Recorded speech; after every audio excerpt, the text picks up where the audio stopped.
Umeweza kuona Mange Kimambi ameweza kuwasili nchini Tanzania kuja kuweza kumtembelea Wema Sepetu, na pia tuliweza kuona aliweza kutuma zawadi za hapa na pale kwa Wema Sepetu, na akisema kwamba kiukweli nimefurahi sana kuweza kuona Wema Sepetu ameweza kujifungua. Mwenyezi Mungu aendelee kukusimamia, aendelee kuwa sambamba na wewe, kwa sababu kuna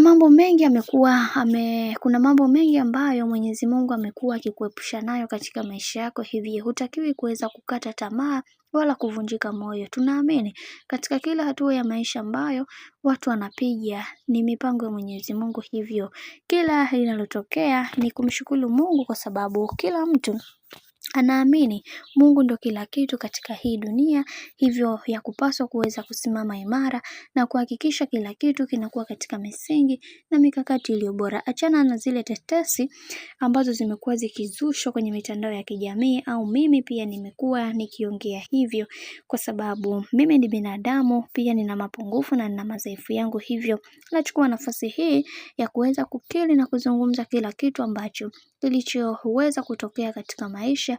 Ninaamini haya yote ni mipango ya Mwenyezi Mungu na kila kitu kitakwenda kuwa sawa. Mungu aendelee kusimama nawe imara na kukufanya uwe mtu ambaye mwenye roho nzuri kwa kila mtu, kwa sababu wewe ni mtu pendwa sana na watu wengi pia wamekuwa wakikupenda. Mwenyezi Mungu aendelee kukusimamia katika kila hatua ya maisha ambayo unayopiga. Bwana, ndo kama hivi ambavyo unavyozidi kuona dada yetu Mange Kimambi ameweza kunyoosha mikono juu ya sakata hili ambalo linaloendelea kwa sasa. Mungu aendelee kusimama na bibie Wema Sepetu katika kila hatua ya maisha ambayo anayopiga, kwa sababu kila mtu amekuwa akimzodoa na kumuona si mtu wa thamani tena. Lakini ndo kama hivyo mambo yanazidi kupamba moto, kadri siku zinavyozidi kwenda ndivyo mambo ambavyo yanakuwa pambe. Mimi nikusihi, kama ndo mara kwa kwanza, basi usisahau kusubscribe, kulike, kushare pamoja na kucomment.